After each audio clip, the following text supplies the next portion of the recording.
과거에 제가 청도에 있는 어느 산 정상 거기 음성 나환자촌이 있는데 거기를 방문한 적이 있습니다. 우리가 함께 협력하고 있는 장철호 선교사님, 정은혜 선교사님, 그 중에서도 정은혜 선교사님 노모께서 거기 음성 나환자촌 교회에서 전도사님으로 섬기고 계셨습니다. 두 분 선교사님이 나오셔서 이제 두 분 뵈러 가는데 차가 없으시니까 저희 보고 좀 와달라 하셔가지고 두 분을 거기서 뵙는데 이제 전도사님도 함께 뵙는 겁니다. 말씀을 나누면서 이런 이야기를 하시더라고요. 저희가 방문하기 며칠 전에 장로님을 주님 품에 보내드리셨다고. 그리고 이제 음성 나환자촌에 남아있는 사람은 단 2사람밖에 없는데 그분들 주님 품에 다 안겨드릴 때까지 그 자리를 지키실 거라고. 그때 그 전도사님 연세가요 한 8순 정도 되셨던 걸로 제가 기억하고 있습니다. 그 만남을 가지고 뒤돌아서서 나오면서 제 마음에 질문이 던져졌습니다.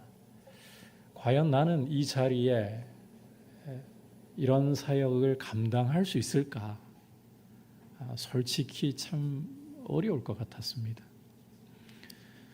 그리고 그 전도사님이 참 위대하게 느껴졌어요. 사람이 많고 적고 또 생활이 빈궁하고 풍요하고 이런 이유로 제가 말씀드리고자 하는 것은 아닙니다. 주님이 그 자리에 있게 하시니까 끝까지 순종하면서 그 자리를 지키고자 하는 것. 이게 정말 위대한 모습이 아닌가.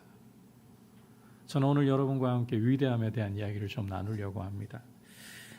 지난 시간 우리 주님이 요단강에서 세례를 받으시고 광야에서 40일 동안에 사탄에게 시험을 당하시는 장면을 함께 말씀을 통해 보았습니다. 우리 주님이 세례를 받으시는 것은 메시아로서, 고난받는 메시아로서의 역할을 받아들이시는 사건이고 이 주님께 성령과 음성으로서 하나님 아버지는 메시아 되심을 사람들 앞에서 공증하셨습니다. 그럼에도 불구하고 우리 주님이 성령에게 내몰려 광야에서 사탄에게 40일 동안 시험을 당하셨다. 이것은 메시아로서의 검증, 메시아로서 합당한가 검증을 받으시는 상황이었다. 여러분께서 이렇게 이해를 하시면 됩니다. 자, 오늘 말씀은 예수님께서 이제 본격적으로 메시아로서 공적인 생애, 이걸 우리가 공생애라고 부르죠. 공생애를 시작하시는 장면을 보여주고 있는데 갈릴리 가버나움에서 주님이 하신 일을 굉장히 속도감 있게 기록을 하고 있습니다. 전체적인 흐름을 보시면 예수님의 온유와 겸손함과 그리고 능력과 권세를 볼 수 있는 사역이다. 자, 우리가 이 부분을 함께 이제 살펴보면서 주시는 메시지를 듣도록 하겠습니다. 자, 오늘 말씀 14절과 15절을 보시면 우리 주님이 갈릴리에 오셔서 하나님의 복음을 전파하셨다라고 말씀하고 있습니다. 마가는 이때가 요한이 잡힌 후라고 묘사를 하고 있습니다. 참고로 요한이 잡혔다는 것은 요한이 당시 분봉왕이었던 헤롯의 죄를 책망하고 감옥에 투옥된 것을 가리키고 있는데 이 부분에 대해서는 우리가 마가복음 6장 14절 이하에서 좀 더 상세하게 보도록 하겠습니다. 주목할 것은 요한이 잡힌 후에 우리 주님이 하나님의 복음을 전파하셨다라는 사실입니다. 자, 다시 말해 요한의 투옥은 액면가로 볼 때는 헤롯의 죄를 책망하다가 박해를 받는 상황으로 볼 수 있지만 사실 이것은 요한이 뒤에 오실 메시아이신 예수님을 위해서 자신의 역할을 다 마무리하고 이제는 역사의 뒤안길로 퇴장하는 사건이었다. 요한이 투옥된 것은 자신의 사역을 마무리하고 역사의 뒤안길로 퇴장하는 사건이었다. 이렇게 이해를 해야 한다는 것입니다. 이처럼 요한이 퇴장하고 난 후에 우리 주님이 갈릴리에 오셔서 하나님의 복음을 전파하시면서 공생애를 본격적으로 시작을 하시는 것입니다. 여러분, 예수님은 왕이시고 따라서 그 전령에게 즉시 내가 왔으니 퇴장하라고 명하셔도 무방합니다. 게다가 우리가 앞서 본 것처럼 요한은 스스로 고백하기를 나는 내 뒤에 오실 분의 신발끈을 풀기에도 감당하지 못할 자이다. 다시 말해 뒤에 오실 하나님 나라의 왕이신 예수님의 종이라고 불림받을 자격조차 없다라고 고백한 바가 있습니다. 그렇다면 우리 주님이 요한이 왕성하게 사역을 하고 있을 때 등장하셔도 됩니다. 하지만 주님은 요한이 퇴장했을 때를 기다리셨습니다. 잠잠히 그 때를 기다리셨고 요한이 투옥됨으로써 이제 자신의 전령으로서의 사역을 마무리하고 난 후에 비로소 주님이 메시아로서의 공적인 생애를 시작을 하신 것입니다. 여러분, 이것은 우리 주님이 자기를 부인하시는 온유하고 겸손한 모습이 아닐 수가 없습니다. 이와 같은 모습은 우리 주님이 전하는 메시지에도 드러나고 있습니다. 마가복음에는 그 사실을 구체적으로 보여주지 않고 있습니다만 마태복음만 참고를 해보셔도 우리 주님이 전한 메시지 오늘 이렇게 기록을 하고 있어요. 때가 찼고 하나님의 나라가 가까이 왔으니 회개하고 복음을 믿으라. 이 메시지는 앞서 전령이었던 요한이, 세례 요한이 전했던 메시지와 근본적으로 동일한 메시지입니다. 여러분, 왕이시고 주인이신 분이라면 전령이 전했던 메시지를 동일하게 전하신다. 그러고 싶지 않을 것 같아요. 하지만 우리 주님은 내가 왕인데 하시는 것이 아니라, 내가 차별적인 메시지를 전해야지 하시는 것이 아니라 요한이 전했던 그 메시지를 동일하게 전하심으로써 자기를 부인하시고 철저히 온유와 겸손으로 하나님의 뜻을 따르는 분이라는 것을 보여주고 계시는 것입니다. 자, 이런 우리 주님의 자기 부인의 모습은 제자들을 부르시는 면에서도 잘 드러나고 있습니다. 이어지는 16절과 17절을 보시면 우리 주님께서 갈릴리 해변을 거니시다가 베드로와 안드레 형제가 배에서 금을 던지는 것을 보시고는 그들을 제자로 부르십니다. 나를 따라오라. 내가 너희로 사람을 낚는 어부가 되게 하리라. 이 두 사람을 부르고 계십니다. 이어 19절에서는 세베대의 아들들인 야고보와 요한이 배에서 그물을 깁는 것을 보시고 그들도 부르십니다. 제자로 부르십니다. 이로써 베드로, 안드레, 야고보, 요한, 이들은 이제 예수님의 제자로서 배도 그물도 뒤로 하고 그 가족도 뒤로 하고 주님을 따르는 모습을 보여주고 있습니다. 여러분, 우리가 이 부분을 읽을 때 보통 제자도를 많이 이야기합니다. 그런데 저는 이 부분을 조금 각도를 틀어가지고 제자도보다는 주님의 모습을 좀 집중하고 싶어요. 여러분, 우리 주님이 제자들을 부르시는 이 모습은 자기를 부인하시는 모습이 잘 드러나고 있어요. 주님이 부르신 이 제자들의 면면을 한번 살펴보십시오. 이들은 갈릴리 총구석에 어부들의 지나지 않는 세월을 살아왔습니다.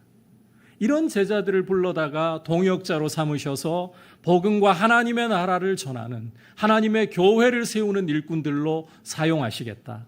여러분, 주님께 얼마나 도움되겠습니까? 마가복음을 읽어보시면 유독 마가복음은 제자들의 모습에 대해서 신랄하게 묘사를 하고 있습니다. 말씀을 깨닫는데 미련하고 더딘 모습을 유독 기록하고 있는 책이 바로 마가복음입니다. 제자들이 쉽게 넘어지고 실패하는 모습을 보여주고 있습니다. 이런 제자들을 데리시고 주님의 복음과 주님의 나라를 전하시는 것보다는 능력이 많으신 주님 스스로 복음을 전하시고 하나님의 나라를 선포하시는 게 훨씬 효율적이고 쉬운 일입니다. 그런데 이런 어중이 떠중이 같은 제자들을 부르셔서 당신의 동역자로 삼으시겠다. 여러분, 이것이 우리 주님이 자기를 부인하시고 온유와 겸손을 나타내시는 모습이 아니면 달리 뭐라고 설명을 할 수 있겠습니까? 이렇게 갈릴리에서 처음 사역하시면서 우리 주님이 보여주시는 모습은 자기를 부인하는 모습, 온유와 겸손으로 하나님의 뜻에 철저히 굽히시는 모습입니다. 여러분께서 이 모습을 잘 주목을 하셨으면 좋겠습니다. 자, 이제 이어지는 말씀에서는 우리 주님이 권세와 능력을 나타내시는 모습을 우리가 볼 수가 있습니다. 자, 안식일에 우리 주님이 사역하시는 장면들을 마가가 그리고 있는데 21절을 보시면 안식일에 주님이 제자들과 함께 가버나움에 있는 회당에 들어가셨다. 거기서 말씀을 가르치셨다라는 것을 보여주고 있습니다. 이 당시에 이 회당 예배의 경우는 회당장의 사회하에 이 랍비들이 방문하잖아요. 낯선 랍비들이라 할지라도 말씀을 전할 수 있도록, 그리고 유대인 남성이라면 누구든지 하나님의 말씀을 깨닫는 바가 있잖아요. 사회자의 이 주제 아래 말씀을 전할 수 있도록 하는 풍습이 있었습니다. 이 풍습을 따라서 나사렛 목수이신 예수님이 말씀을 전하실 수가 있는 거예요. 자, 그런데 주목해야 할 것은 주님이 이날 전하시는 말씀이 사람들에게 큰 충격을 주었다는 거예요. 사람들을 충격에 빠뜨렸습니다. 함께 22절 한 목소리로 읽어보겠습니다. 시작. 무사람이 그의 교훈에 놀라니 이는 그가 가르치시는 것이 권위 있는 자와 같고 서기관들과 같이 아니함일러라. 자, 주님이 말씀을 가르치시는데 어떠하셨다? 권위 있는 자와 같았다. 권위 있는 자. 그들의 서기관들과는 차원이 달랐다. 그래서 그곳에 있던 사람들은 놀랐다, 큰 충격에 빠졌다라고 말씀을 하고 있습니다. 여기에서 이 서기관들이라는 사람들은 율법 교사라고 불리는 이 전문적으로 훈련을 받은 사람들이에요. 율법을 연구하고 사람들에게 가르치도록 훈련받은 사람들입니다. 오늘날로 치면 전문적으로 신학을 공부한 사람들이 여기에 해당한다라고 볼 수가 있습니다. 따라서 일반 대중들에게는 이 율법 교사들이 성경을 가르치는 것이 권위가 있다라고 당연히 여겨질 것입니다.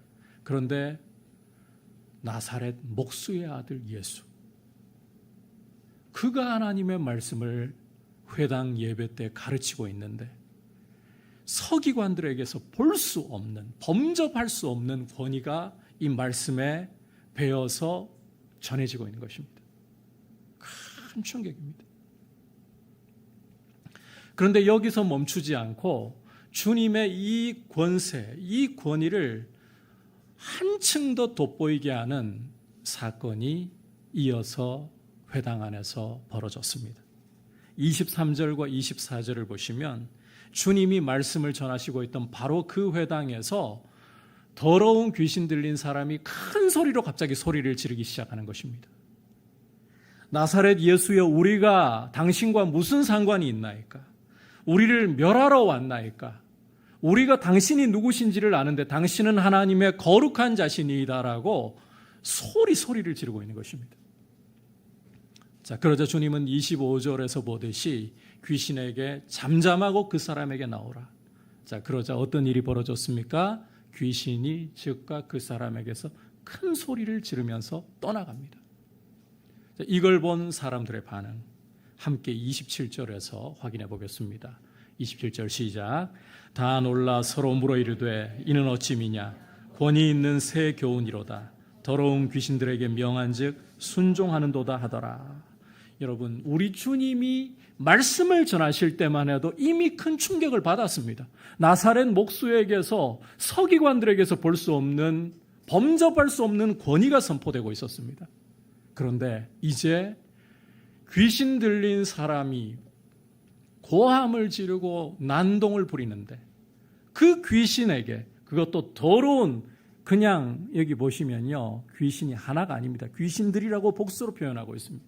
그 귀신들에게 명하시는데 즉각 그 귀신들이 순종해서 떠나가고 있습니다. 이런 권세를 사람들은 일찍이 경험한 적이 없습니다. 그래서 그들은 충격에 휩싸여서 서로 바라보면서 이게 도대체 어떻게 된 것이냐, 권세 있는, 권위 있는 새 교훈이다. 사람들은 더 큰 충격에 빠지는 거예요. 다시 말해서 율법 교사들조차도 범접할 수 없는 권위로 하나님의 말씀을 가르치실 뿐만 아니라 귀신들조차도 순종하고 따르지 않을 수 없는 놀라운 권세를 가지신 분이 바로 나사렛 예수. 나사렛 예수이시다. 자, 우리 주님의 권세와 능력은 여기에서 그치지 않았습니다. 29절과 30절을 보시면 이 동일한 안식일 날 이제 우리 주님은 회당 밖으로, 자, 장소 이동을 여러분 주목하실 필요가 있습니다. 회당 밖으로 베드로의 집으로 가셨습니다. 베드로의 집에는 그 장모가 열병에 걸려서 앓아 누워 있었습니다. 자, 회당에서의 일도 있고 하기 때문에 사람들이 우리 주님께 베드로 장모의 일을 구하자 주님이 그 손을 잡아 일으키시는데 어떤 일이 벌어집니까? 31절 후반부를 보시면 열병이 떠나가고 그 여자가 일어나 수종 들었다라고 말씀을 하고 있습니다. 여러분, 앞서 주님은 회당 안에서, 자 보십시오, 회당 안에서 남자에게서 더러운 귀신들을 쫓아내셨습니다. 그런데 이제 주님은 회당 밖에서, 장소의 구애가 따르지 않습니다. 회당 밖에서 여자에게서 열병을 쫓아내고 계십니다. 다시 말해 회당 안이든 밖이든 남자이든 여자이든 그것이 귀신이든 질병이든 우리 주님은 구애받지 않고 제약 없이 권세와 능력으로서 사람을 회복시키실 수 있는 참 놀라운 분이시다. 이분이 나사렛 예수이시다. 이와 같은 큰 권세와 능력에 이제는 아예 쐐기를 박는 모습을 마가는 계속해서 보여줍니다. 함께 32절부터 34절까지 읽어보겠습니다. 시작. 저물어 해질 때에 모든 병자와 귀신 들린 자를 예수께 데려오니 온 동네가 그 문 앞에 모였더라. 예수께서 각종 병이든 많은 사람을 고치시며 많은 귀신을 내쫓으시되 귀신이 자기를 알므로 그 말하는 것을 허락하지 아니하시니라. 여러분, 회당에서 귀신이 쫓겨나갔습니다. 베드로의 집에서 장모의 열병이, 그동안 앓아 누워있던 이 장모의 열병이 한순간 떠나갔습니다. 그 사이에 이 소문이 퍼져나가고 있는 거죠. 이제는 온 동네가 사람들을 데려오는 거예요. 각색 병든 사람들, 귀신 들린 사람들 예수님께로 데려오는 거예요. 예수님이 명하실 때에 어떤 귀신 들린 사람이든지 귀신이 떠나가고, 우리 주님이 손을 대시든지 명하시든지 질병이 떠나가는 역사가 일어나는 것입니다. 보십시오. 이제는 사람을 가리지 않습니다. 질병이나 귀신을 가리지 않습니다. 제약 없는 권세와 능력을 가지신 분이 바로 우리 주님이시라는 것에 쐐기를 받고 있는 것이 바로 이 기록인 거예요.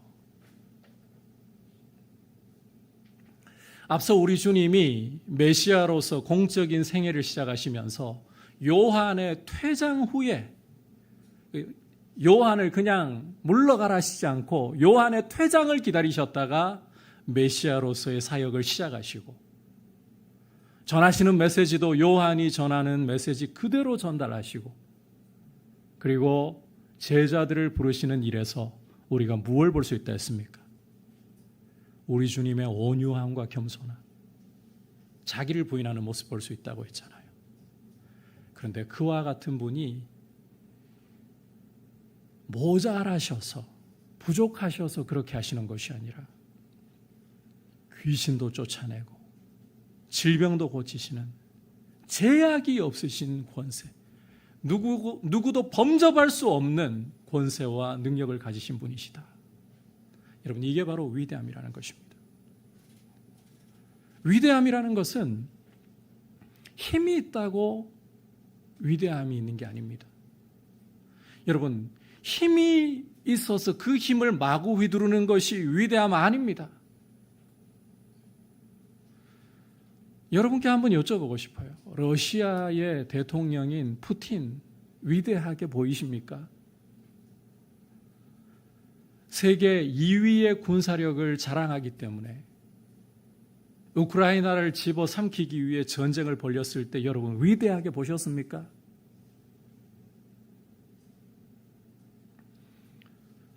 독재 정권을 구축하고 있는 요즘에 실각설도 흘러나오긴 합니다만 입장 따라 다른 부분이긴 한데요. 시진핑과 같은 사람, 여러분 위대하게 보이십니까? 관세로 지금 온 세상과 사실상 이 전쟁을 선포하다시피 한 트럼프 위대하게 보이십니까? 힘이 있다고 위대한 게 아닙니다. 힘을 잘 사용할 줄 알아야 위대한 것입니다. 여러분, 힘이 주어지면 누구든지 휘두를 수 있습니다. 여러분에게 대구 지방고가 어느 정도 되는지 모르겠습니다만 그만한 돈을 오늘 여러분 손에 마음대로 쓸 수 있도록 쥐어준다면 어떻게 하시겠습니까?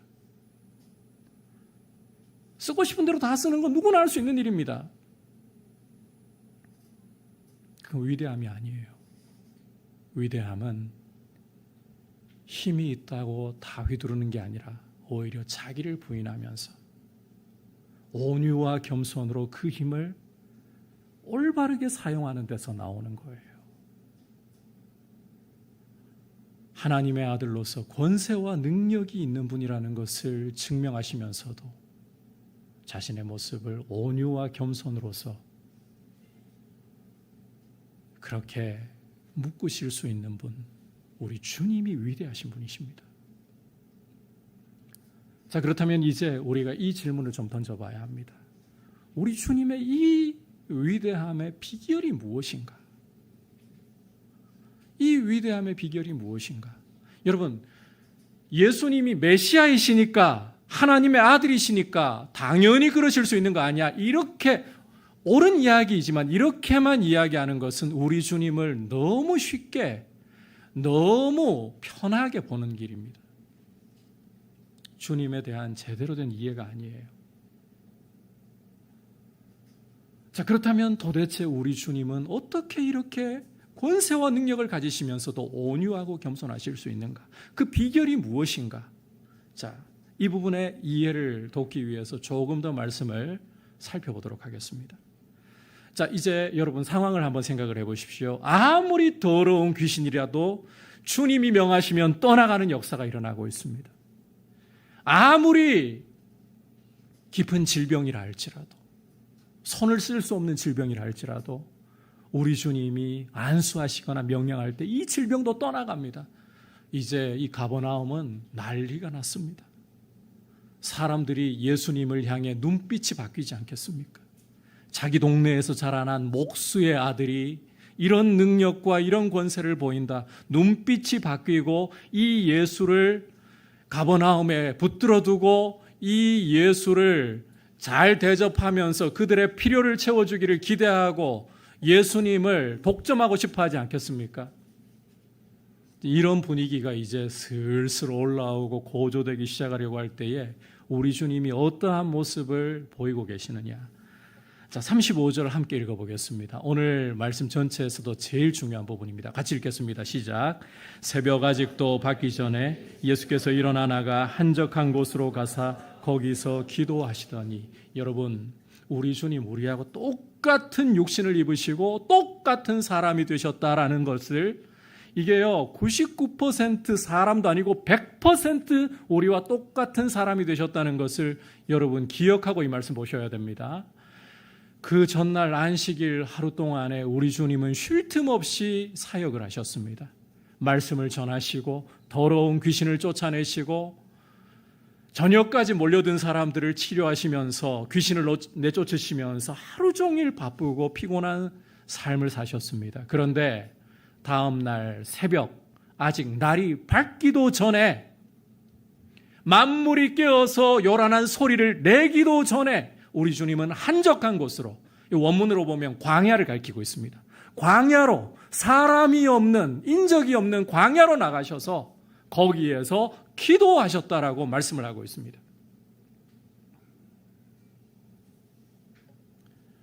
우리 주님은 하나님 아버지께 방해받지 않고 집중해서 하나님 아버지께 귀 기울이시려고, 만물이 깨어나기도 전에 사람들의 방해를 받지 않는 곳으로, 그런 곳으로 가셔서 기도하신 거예요.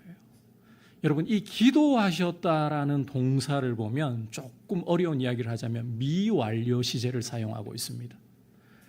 무슨 말인가 하면 이 행동이 완료가 안 됐다.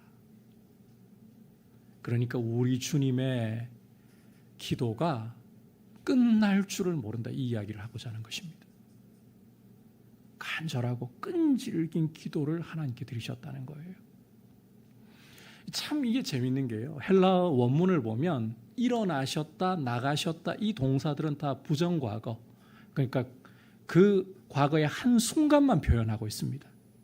그런데 똑같은 상황 속에서 기도하셨다는 동사만 따로 미완료로 끈질기게 하나님 앞에 기도하셨다는 거예요.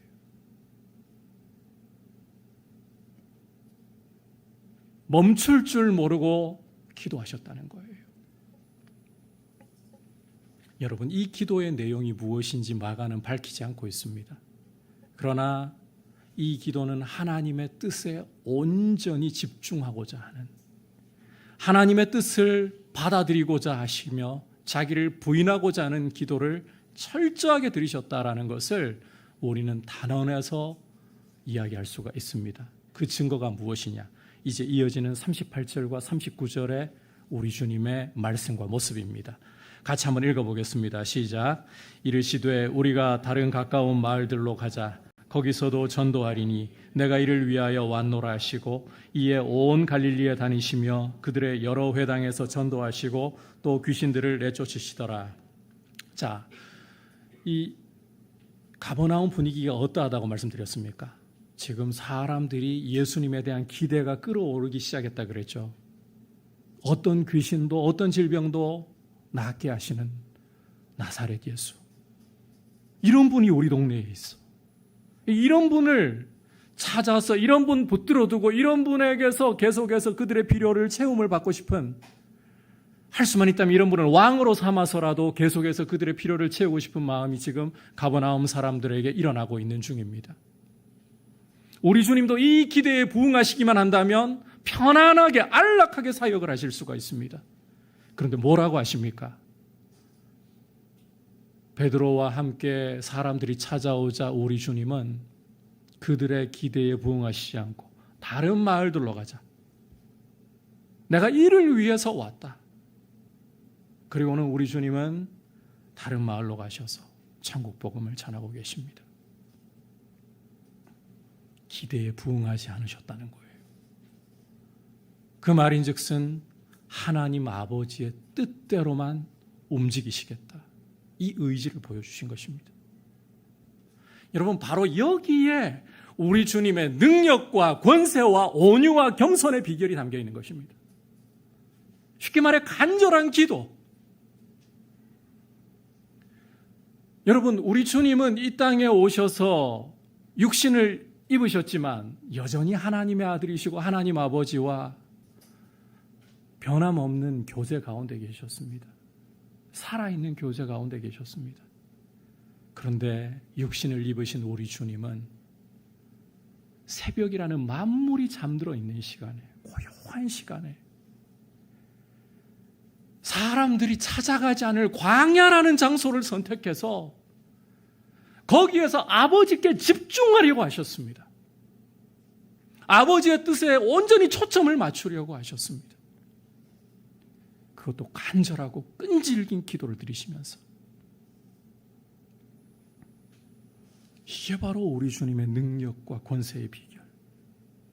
하나님의 아들이시니까 당연하지라고 말하는 게 성경이 보여주고 있는 바가 아닙니다. 육신을 입고 오신 우리 주님도 이렇게 아버지께 초점을 맞추시고 기도하심으로써 능력과 권세를 온유와 겸손을 나타내시는 길을 걸으셨던 것입니다. 여러분, 거듭 강조하지만 힘이 있다고 휘두르는 것이 능력이나 위대함이 아닙니다. 진정한 위대함은 하나님의 뜻에 초점을 맞추고 하나님의 그 온유하심과 겸손하심을 우리 삶을 통해 드러내는 데서 위대함이 드러나게 되는 것입니다. 그러려면 우리 주님이 보여주신 이 모습, 이것은 주님의 모습으로 그치게 하시는 것이 아니라 교회가 바로 이 모습을 본받아야 된다는 거예요. 오늘 우리 한국 교회의 추락은 위대함이 사라졌기 때문입니다. 위대함이 사라졌기 때문에. 여러분, 우리 한국 교회에게 주신 축복이 얼마나 큽니까?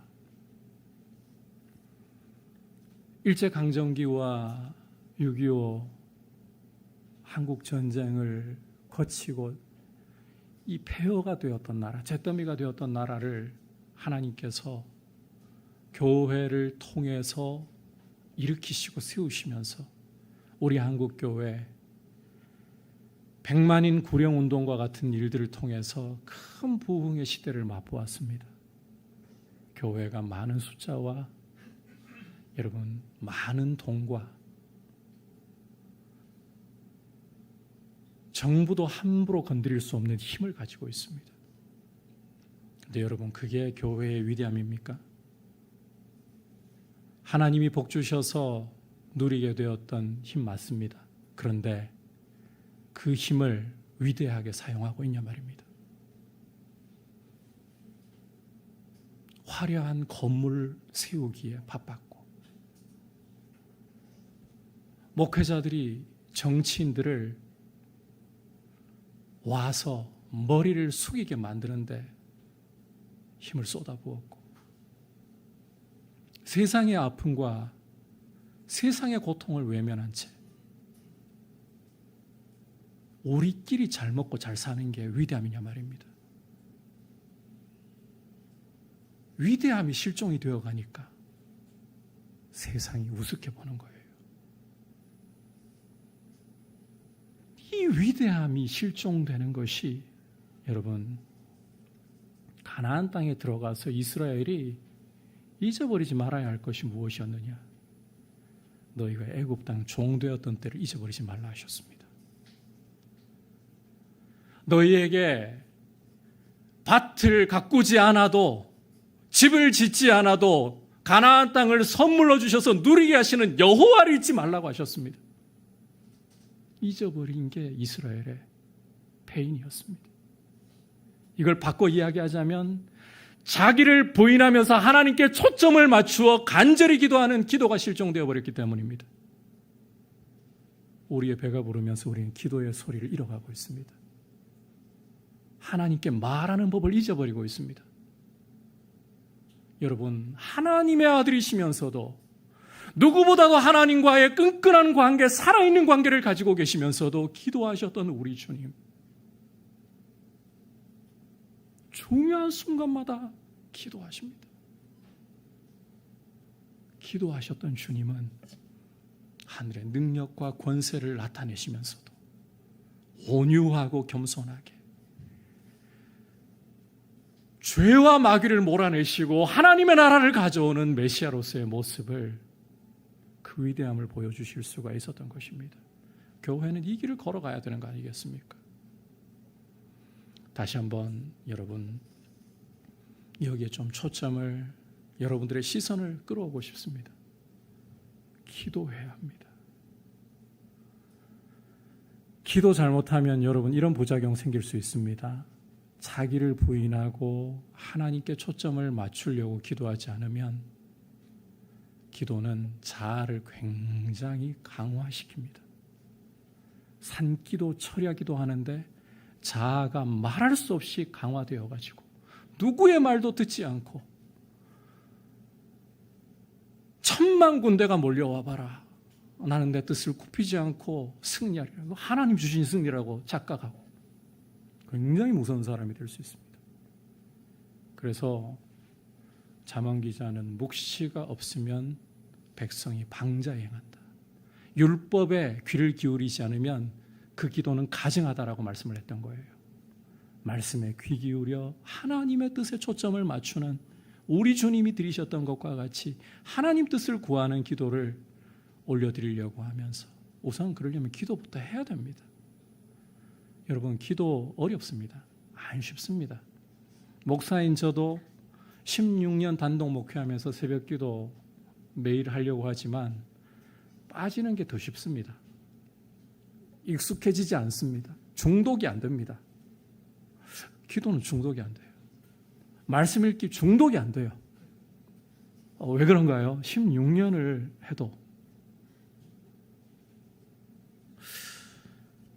죄 짓는 거 안 가르쳐도 중독됩니다.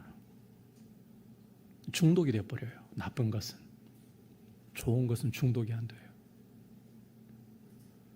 여러분들만 힘든 게 아니에요.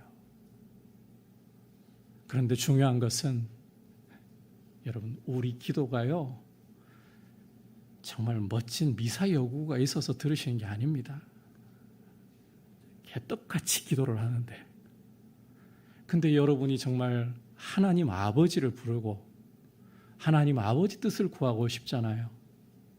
알아들으시고 성령님이 여러분들을 도우셔서 여러분들의 기도를 바꾸어 나가시고, 우리 기도를 하나님이 얼마나 향기롭게 여기시는지 요한계시록 8장을 보면 성도의 기도가 향연과 함께 하나님 보좌 앞에 올라간다고 합니다. 그리고 그 기도를 들으시고 역사를 주관해 나가시기까지 하십니다.